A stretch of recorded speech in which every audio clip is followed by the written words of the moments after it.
Fala, meu jovem, minha jovem. Hoje iniciamos uma série de aulas referente à análise combinatória. Em específico, na aula de hoje, você vai aprender o princípio fundamental da contagem. Faz a inscrição no nosso canal aqui embaixo e dá um like no nosso vídeo, tá? Então, bora para a aula.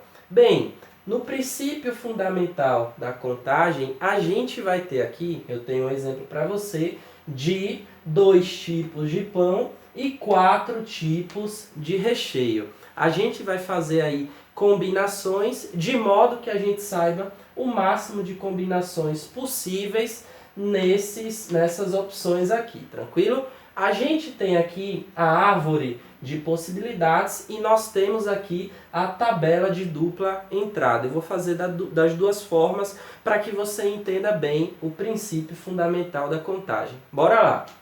Eu tenho o pão centeio, vou representar pela letra C, e eu tenho pão integral. E aí eu também tenho 4 tipos de recheio: vegetariano, queijo, presunto e frango, beleza? Eu vou representar o pão aqui pela letra P, pão, direcionado ao centeio e ao integral, que são 2 tipos de pão. Eu posso combinar o pão centeio com o recheio vegetariano, tranquilo? Centeio e vegetariano. Posso combiná-lo também com o recheio de queijo, centeio e queijo. Posso combiná-lo com o recheio de presunto, centeio e presunto. E posso combiná-lo com o recheio de frango, centeio e frango. Já o pão integral, eu posso fazer as mesmas combinações também. Veja só, integral mais vegetariano, integral mais queijo, pela letra I aqui, integral mais presunto e integral mais frango.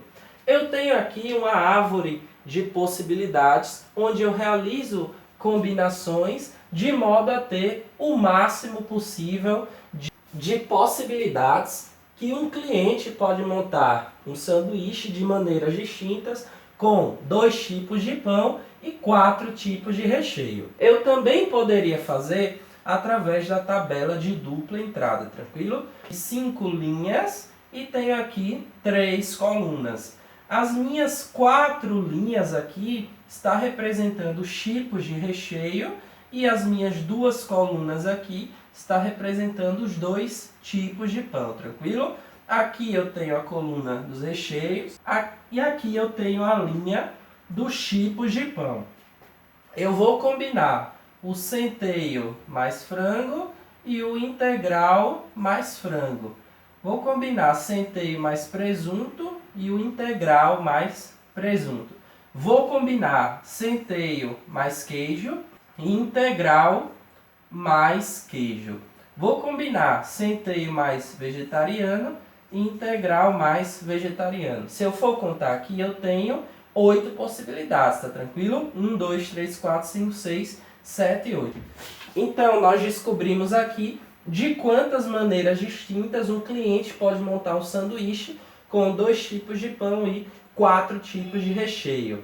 Caso eu tivesse mais um tipo de pão, bastava apenas eu acrescentar mais uma coluna aqui, beleza? Ou então eu poderia fazer de uma maneira simples. Pegar o 4 e multiplicar pelo 2.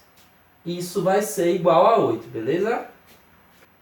Existe outro exemplo dentro da análise combinatória que nós podemos enxergar, que é quando a questão nos cobra multiplicação de números naturais de forma sucessiva, ou seja, multiplicação consecutiva de números naturais. Então nós usamos o fatorial, através da notação N e esse sinalzinho de exclamação aqui, tranquilo? 3 e esse fatorial significa que nós temos 3 vezes 2 vezes 1. 4 fatorial, 4 vezes 3 vezes 2 vezes 1.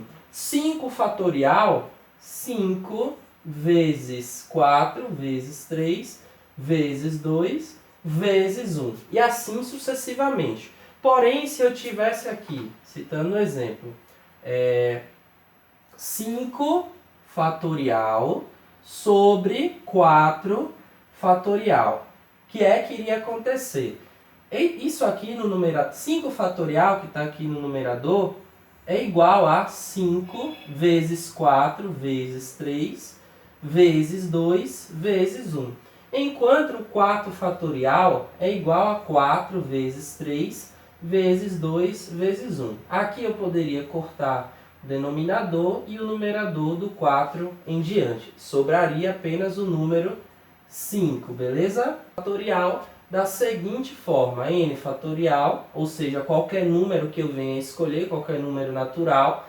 Vamos dizer que eu tenho 8 aqui, substituir o 8 no lugar do n vai ser o 8, entre parênteses vou colocar 8 menos 1 fatorial, tranquilo? Beleza, agora eu vou ter 8 fatorial, que vai ser igual a 8 vezes 8 menos 1, 7 fatorial. 8 fatorial, que vai ser igual a 8 vezes 7 vezes 6 vezes 5, e assim por diante até chegar ao número 1. Perceba que abordamos aqui esse assunto de maneira bem prática e bem simples, para que você realmente consiga evoluir em análise combinatória. Deixe o seu comentário abaixo e fique ligado que vamos ter aula 2 logo mais. Tamo junto!